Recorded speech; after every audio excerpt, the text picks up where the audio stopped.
What it is, it's your boy Dutch the Damon, and you now watching Damon Time with Dutch. On today's episode of Prison Stories Uncut, we down Jessup and mci-j with it, man. Now, this situation took place 20 years ago, man. You had your boy trapped off in that jail. But before I hop off in the storytelling mode, I'm gonna go ahead on and run the shout-outs down for the people that been supporting the channel.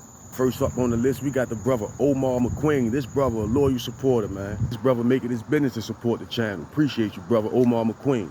Next up on the list, we got the brother Isaac Nash. This brother a loyal supporter as well. Brother bless the channel. Appreciate you, brother. And his hard-earned money in, you know what I mean? Isaac Nash. And last but not least, we got the brother Keith Owens. This brother watch all my content, man. And he to send his hard-earned money in. Let me know he appreciate the content, man. I'm on it.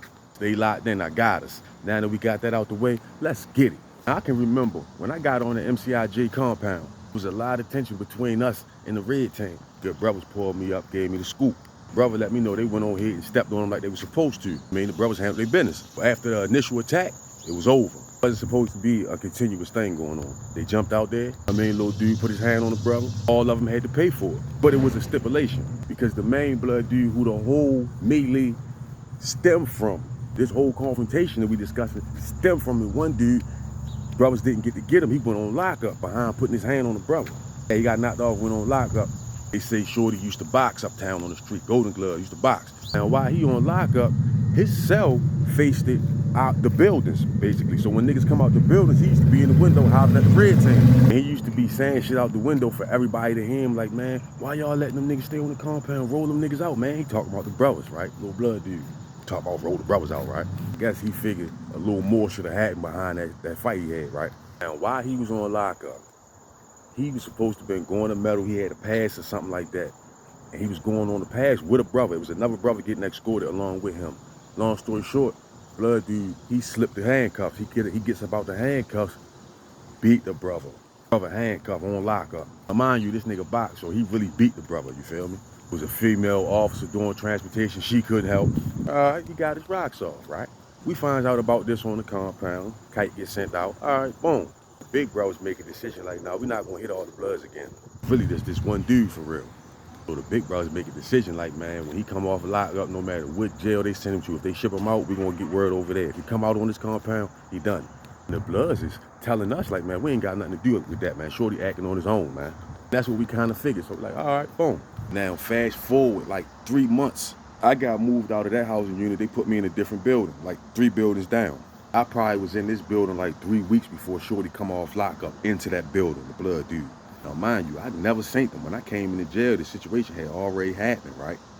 So I'm on the phone one day, right? They bring some new people from out the lockup building into our housing unit and shit. They got their bed rolls and all that. They police showing them to their cells and shit, right? So I'm on the phone just looking. While I'm on the phone, one of the brothers come over and tap me like, yo, there go, yo, right there. Brothers got the green light on. That's him right there. The freckles on his face and shit. Light-skinned nigga. But he probably was like 5'9", 5'10", real stocky, cut up. When the brother tell me this, I'm like, oh yeah? I tell my people, like, I'm gonna call you back real fast. I get off the phone. The brothers instantly had a meeting in the cell. All the brothers on the tier, they call me in the cell. We go in the cell. Now, while we in the cell talking, right? While we in the cell, one of the big brothers was in there. He like, look, man, Slim ain't spending one night on this tier. He goes today. He like, so y'all know them other blood niggas, you know what I mean? He tell us he on his own. So this how we gonna do this. He like, we gonna get one brother to carry out the mission, and the rest of the brothers, we gonna be on the defense if the bloods try to jump in it for real. Yeah, the rest of the brothers gonna be on defense while you go ahead on and carry out the mission. So he like, anybody over here wanna step up and take the mission before I just go ahead on and appoint somebody? Anybody wanna go ahead and take the opportunity to raise their hand on their own? Without hesitation, I'm like, man, I do that shit, man.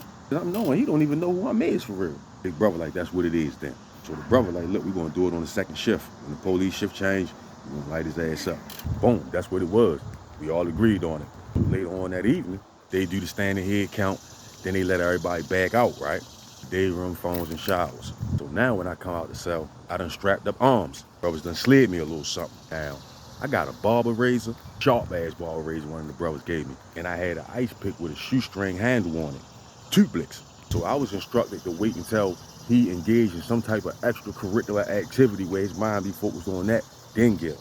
So I'm just waiting around, acting like I'm watching TV. I'm watching this nigga. I thought he was probably going to try to jump on the phone, being as though he just came in off lockup for real. To my surprise, he grabbed his laundry bag. He had a shower bag, shower shoes on, shower bag on his shoulder. He walked to the showers. I'm watching him. So he stepped in the shower, take his shit off, and sit his clothes outside the shower on the chair, because it's like a one-man shower. So once I see all his clothes is sitting on the chair in front of the shower, niggas will sit the chair in front of the shower. That way you gotta move the chair in order to get in there to him, right? And I'm knowing how this jail works. Somebody in the shower, you can tap on the shower curtain and be like, yo, hold me down, or who at the you, or whatever like that, right? So you can get in line for the shower. But niggas stick their neck out the curtain to holler at you. When I see the opportunity, I get up out my chair, goes over to the shower, stand in front of the shower. I get to tapping on the curtain. He like, yo, who that, yo? But I don't say nothing, I just keep tapping on the curtain. Now I got the barber razor in my hand. When he peeled the curtain back and stuck his head out to see who was tapping on the curtain, I just started hitting his ass with that razor. I hit his ass 2 good times, but I couldn't get his neck like I wanted to. It actually came across his face and down to his chest. Man, I'm telling you, your shit split open like his shit everywhere. I'm talking about his shit was gaping. Now mind you, he placed a chair in front of his shower. I was standing on the side of the chair when I hit him. After the initial hits, he tried to run out the shower and stumbles over the chair and hit the floor. He does that, I drop the razor, whip out that motherfucking ice pick. As soon as I went to go hit him with that pick, niggas like, yo, the boy's coming, the boy's coming. Hurry up, grabbed the barber razor and walked off real fast. Put in front of my homeboy's cell.